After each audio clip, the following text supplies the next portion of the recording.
Making Patriotic strawberries. All right, got my almond bark. I'm going to melt this in my microwave safe bowl. Link is in the description. Got my white chocolate melted here. Then normally what I'll do is while I'm waiting for that, I would pat dry my strawberries. I'm gonna transfer some of the chocolate into this little container here just to make it easier for dipping. Then I'm going to go about 3/4 of the way up my strawberry.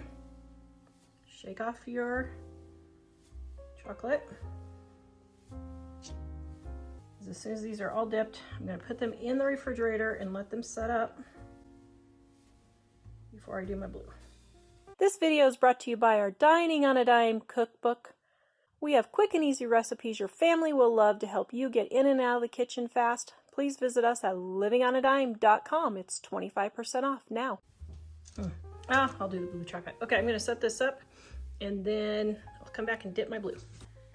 Okay, now for the blue, I'm going to take a little bowl, and I have these blue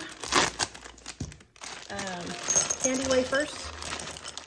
Put them in the bowl and melt them. In order to make this a darker blue, I'm going to add just a little bit of blue food coloring. Food coloring kind of seized it a little bit, so I'm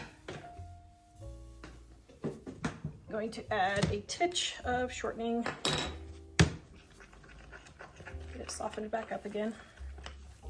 You can do coconut oil if you want. Okay, so then I'm going to take my strawberries and dip them about halfway up. All right, there we go.